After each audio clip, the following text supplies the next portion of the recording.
जहां देखी तवा परात वही गुजारी सारी रात। नमस्कार दोस्तों, मेरा नाम है अखिलेश और आज हम बात करने वाले हैं जिला पंचायत चुनाव में टिकट ना मिलने को लेकर के रविंद्र सिंह पनियाला का भाजपा में जाना और उस पर उमेश कुमार का पूरी तरीके से कटाक्ष करना।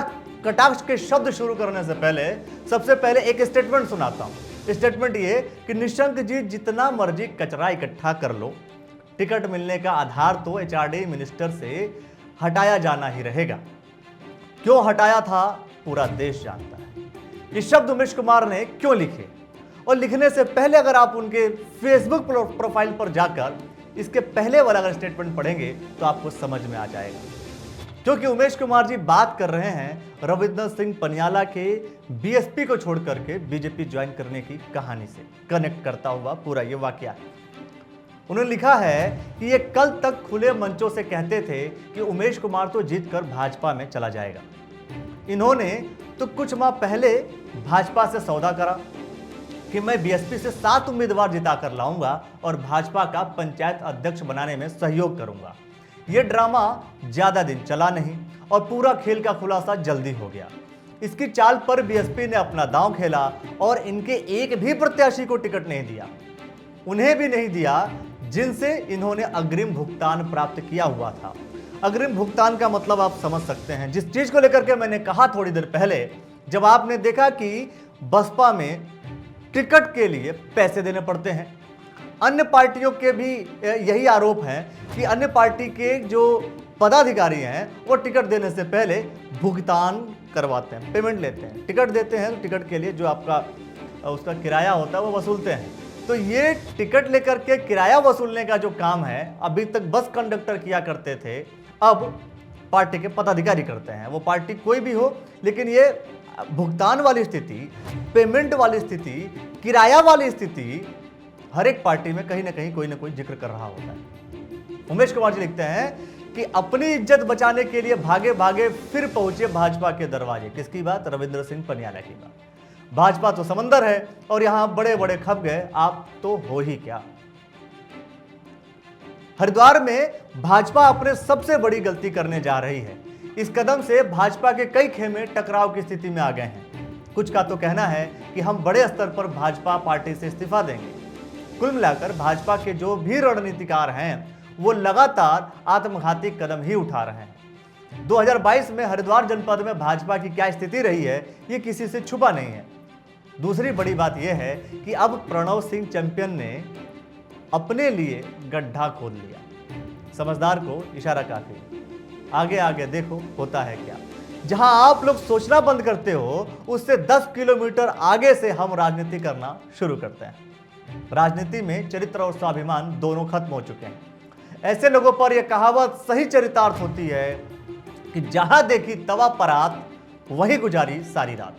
यह कहानी है पूरी तरीके से रविंद्र सिंह पनियाला के बहुजन समाज पार्टी को छोड़ करके भारतीय जनता पार्टी को ज्वाइन करने की बात को लेकर कि रविंद्र सिंह पनियाला ने बहुजन समाज पार्टी छोड़ी क्योंकि उनके कैंडिडेट या उनके समर्थकों में से किसी को भी टिकट नहीं हुआ, तो बहुजन समाज पार्टी का इस्तीफा दे दिया, इस्तीफा उनको छोड़ दिया और अब ज्वाइन कर रहे हैं भारतीय जनता पार्टी को।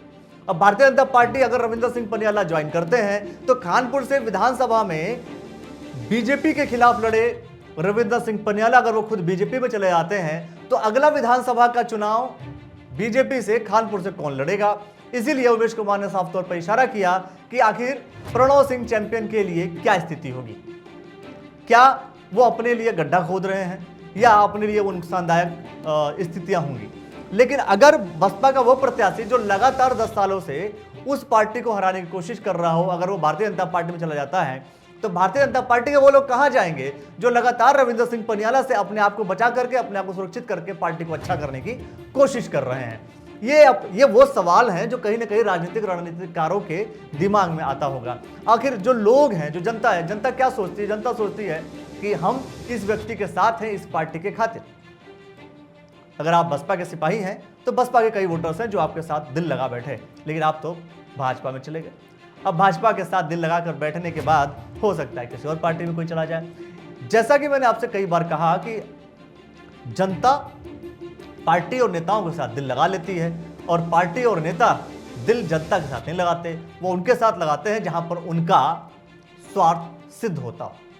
स्वार्थ सिद्धि का मतलब साफ है कि अगर आपको टिकट चाहिए, टिकट अगर कोई और पार्टी देगी तो वो उनके साथ चले जाएंगे, लेकिन जनता नेताओं के साथ खड़ी हो जाती है और नेताओं के कई बार बहकावे में भी घूमती रहती है। ये वो सवाल हैं जो कहीं ना कहीं जनता के लिए सोचनीय है, उन लोगों के लिए सोचनीय है जो पार्टी के हितों के लिए लगातार काम कर रहे हैं। अगर रविंदर सिंह पनियाला बसपा छोड़कर भाजपा में जाते हैं और भाजपा उन्हें टिकट दे देती है, तो ये वो सवाल, ये कहीं ना कहीं उन लोगों के ऊपर भी एक बड़ा सवाल पैदा होगा कि आखिर जिन लोगों ने जिस सीट पर भी हो, जिन लोगों ने पार्टी को मजबूत करने का काम किया है, उन लोगों को टिकट न दे करके एक दिन में दूसरी पार्टी से भारतीय जनता पार्टी को ज्वाइन करने वाले लोगों को अगर टिकट मिलेगा तो पार्टी के हितों के लिए काम करने वाले कार्यकर्ताओं का क्या होगा। मैंने साफ तौर पर आपसे कहा कि ये नेता नगरी पूरी तरीके से स्वार्थ सिद्ध पर ही चलती है। देखना यह होगा कि बहुजन समाज पार्टी छोड़कर के भारतीय जनता पार्टी ज्वाइन करने के बाद रविंद्र सिंह पनियाला के समर्थकों को टिकट मिलता भी है या नहीं, क्योंकि तीनों पार्टियों ने अपने अपने प्रत्याशी तो घोषित कर चुके हैं। प्रत्याशी मतलब यहां पर समर्थित होता है। समर्थित का मतलब आपको कोई सिंबल नहीं मिलेगा, लेकिन यह भाजपा समर्थित प्रत्याशी हैं, ये कांग्रेस समर्थित प्रत्याशी हैं, ये बहुजन समाज पार्टी समर्थित प्रत्याशी हैं। मतलब कोई टिकट आपको सिंबल नहीं मिलेगा, लेकिन आप समर्थित प्रत्याशी होते हैं। पूरी तरीके से जो जिला पंचायत का चुनाव होता है वो व्यक्तिगत चुनाव होता है।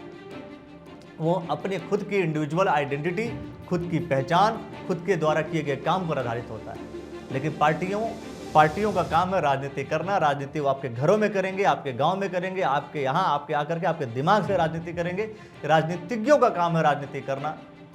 अब देखना ये होगा कि आगे चल करके पूरी वाकया क्या होता है। जो भी वाकया, जो भी कहानियां जो भी घटनाएं घटेंगी, आप इसी प्लेटफॉर्म पर देखेंगे और देखते रहिए द न्यूज़ वाला नेटवर्क। बहुत बहुत शुक्रिया, बहुत बहुत धन्यवाद।